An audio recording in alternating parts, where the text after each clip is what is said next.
de primeira.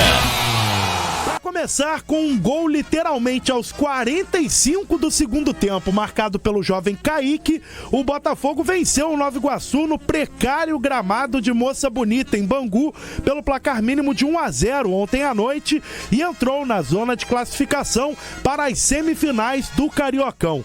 Ao analisar a partida, na qual Savarino perdeu um pênalti e o Alvinegro ainda sofreu com problemas médicos, com Bastos, Serafim, Arthur e Vitinho, o interino Carlos Leiria celebrou a vitória que fez o time da Estrela Solitária subir para o 4º lugar da tabela. Primeiramente, enaltecer a vitória, a entrada no G4 de forma definitiva. Espero que agora a gente consiga disputar, manter e quem sabe disputar aí o primeiro lugar nesse turno.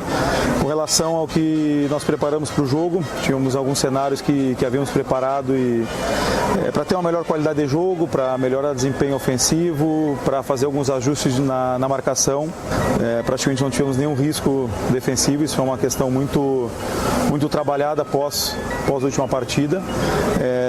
E aí entra a questão do gramado, em que fomos muito prejudicados porque tínhamos algumas estruturas, modificado um pouco a base de saída, né, reajustando um pouquinho o posicionamento do Marlon e do Gregory na saída de jogo, mas isso aí fica muito difícil pela qualidade do gramado, acaba se tornando um jogo mais de contato físico, um jogo mais de duelo.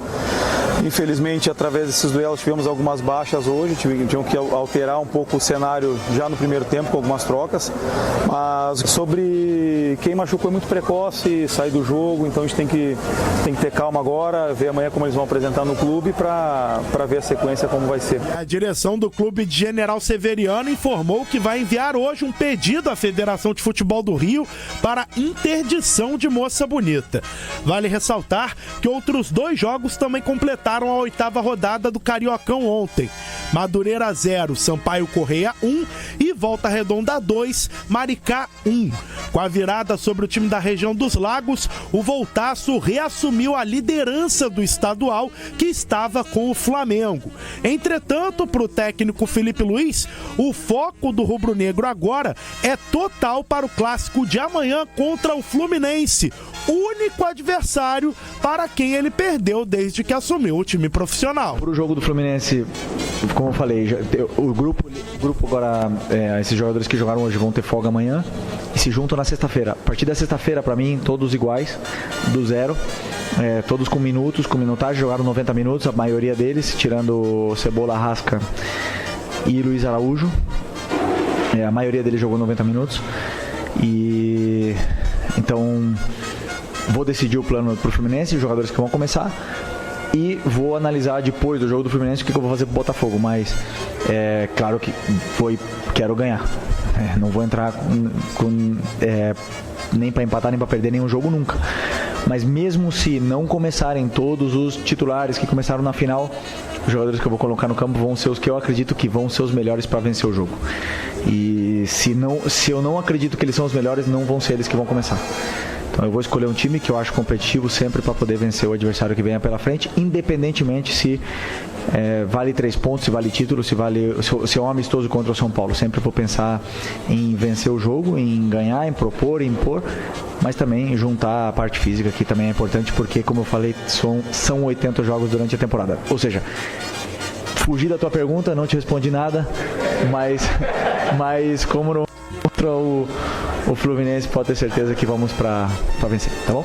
Já do lado tricolor, o técnico Mano Menezes fez questão de reclamar da tabela do Campeonato Carioca ao ser perguntado sobre o clássico deste fim de semana, após a vitória sobre o Vasco. Você vê que tem uma disparidade aí na tabela do Campeonato Carioca, né? O adversário que estamos jogando, acabamos de vencer, joga na segunda-feira, com 3 dias a mais para descansar, e a gente vai jogar no sábado contra um adversário do tamanho do Flamengo que descansou a maioria dos jogadores hoje, né? Então você vê que essa é a realidade, mas temos que ter força e vamos ter força para fazer um grande jogo.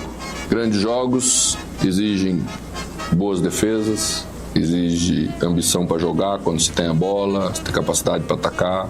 Acho que a equipe mostrou tudo isso hoje e esse é o caminho que nós queremos sedimentar daqui para frente. Vale destacar ainda que o Clube das Laranjeiras anunciou ontem a renovação de contrato do artilheiro argentino Germancano até o fim de 2026.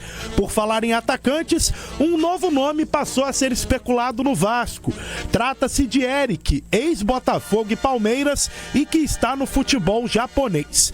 Sem dar detalhes, o técnico Fábio Carilli confirmou que a diretoria trabalha para reforçar o elenco cruzmaltino. Nós todos sabemos e o clube tem trabalhado bastante para a chegada, né? Mas a gente sabe que não é fácil. Estão trabalhando muito Marcelo, Pedrinho, presidente Pedrinho, o diretor Marcelo.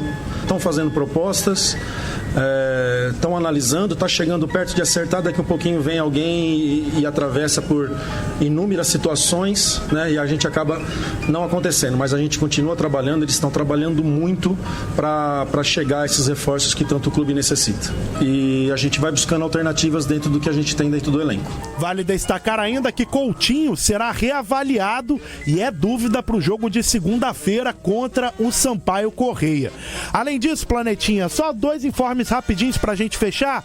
Fora das 4 linhas, o lateral Marcelo anunciou ontem que vai aí pendurar as chuteiras aos 36 anos. E acontece hoje o sorteio da primeira fase da Copa do Brasil, dos confrontos da primeira fase da Copa do Brasil. E teremos aí 2 grandes clubes cariocas envolvidos nessa fase, o Vasco e o Fluminense.